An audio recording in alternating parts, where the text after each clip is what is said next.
single day I'm gonna make something great. That's my way. Every single day. What's up, guys? LQ here with the LQ Review, and I'm coming at you with a couple reviews today. Review number one for today is my review of the movie Overcomer. So I actually took my cross-country team to see that last night. And, it's a movie about a basketball coach. The economy really goes bad in the neighborhood where this basketball coach, and he's got a really successful basketball team. Economy goes bad, everybody leaves. And the school doesn't want to cut any more programs than they have to. So they decide to make this basketball coach the head coach of the cross-country program. There's only one problem. There's only one person on the cross-country team, and it's this little African-American girl. She's a sophomore. She does have running experience, but she also has a very complicated past. She lives with her grandma. Her parents are dead or supposedly dead, and she's got a very tumultuous past that ends up catching up with her in this movie. So this is a Christian movie. It is a faith-based movie. Typically, I teach at a Christian school.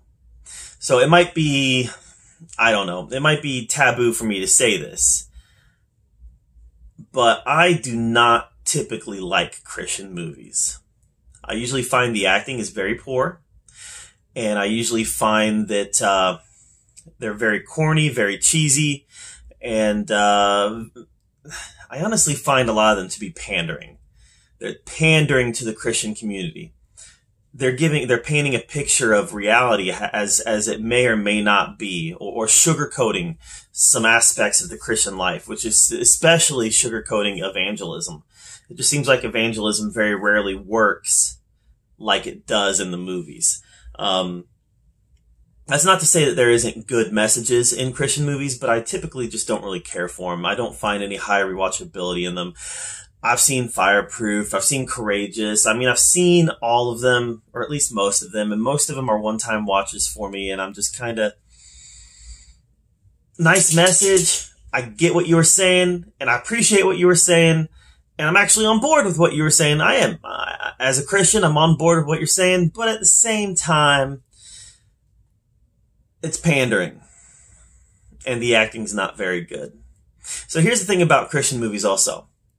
They have a hard time appealing to a wide audience, the audience outside of their community. A couple movies actually do a decent job at doing that. I felt like, for whatever reason, I felt like Fireproof did an okay job at promoting itself to the community outside of the Christian community.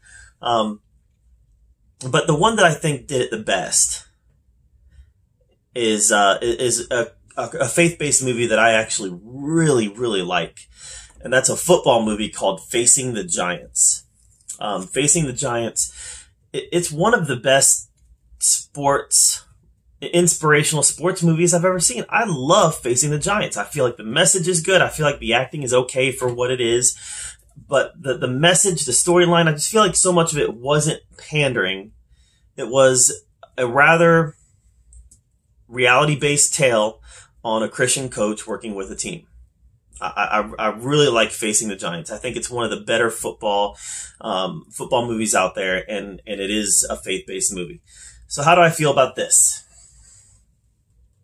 The Christian community is going to love it. The Christian community is going to love it.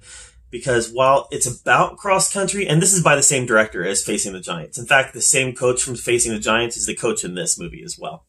And while it's about cross-country, there's a bigger story involving the runner's past and her parents and her father specifically that really comes into play here. And I really feel like that was the story. The story wasn't cross-country. That was the story. Cross-country was the catalyst for this girl taking this journey. The acting was okay. There was a lot of overacting. There was a lot of people trying to emit emotion, and you can tell that they don't have the acting chops to emit the emotion that they're trying to emit. Sadness, frustration, passion, inspiration. These are all feelings that the characters are supposed to have in the movie that I didn't always feel. Sometimes I felt like I know that that's the feeling that they're trying to emote, but I'm not getting it. And it was just the fact that the actors were not strong actors. The storyline was fine. Like I said, it was a very faith-based story about God putting you in the places where you're supposed to be, when you're supposed to be there, and just listening for what God wants you to do. That was the kind of storyline that it was.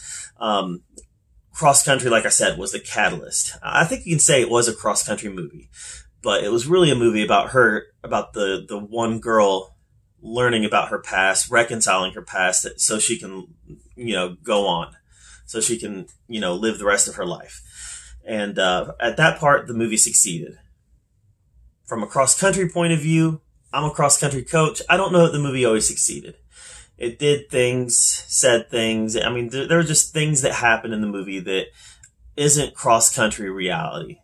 Some of it was. Like, there's a part where the coach, remember, he was always a basketball coach. He goes out and runs a 5K for the first time, and he's like, I can do it in 24. I can do it in 24 minutes.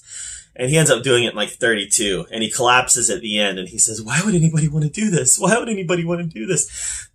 That is a realistic take on a first-time coach in cross country. He's never done it before. That's a realistic take. But this wasn't a movie for the non-Christian community. It really wasn't. This was a movie for the Christian community. I think that the non-Christian community, they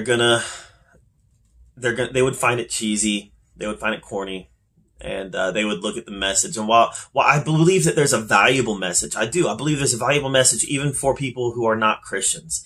I believe there's a valuable message in this movie about, just putting your past behind you, reconciling your past, and being able to move on with your future. I believe that is a valuable lesson that anybody can get behind. But as far as the Christian aspect of it, I'm a Christian, guys. Again, I'm a Christian. I work at a Christian school. If you're not a Christian, that's cool. If you're not a Christian, that's cool. But I am, and I found the movie I did find it to be a little pandering. Like, I don't know. Christian movies tend to do that, though. They tend to pander to the community, and I felt pandered to. So, I don't know. I mean, this was a B movie for me.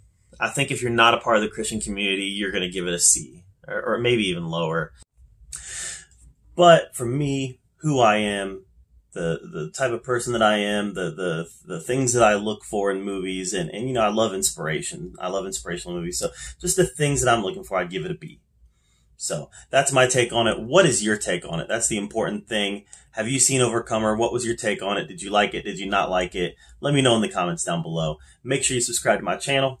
And as always, thank you for being here at the LQ Review, where we talk about all of the geeky, nerdy stuff that we love to talk about. And until next time, we'll see you later.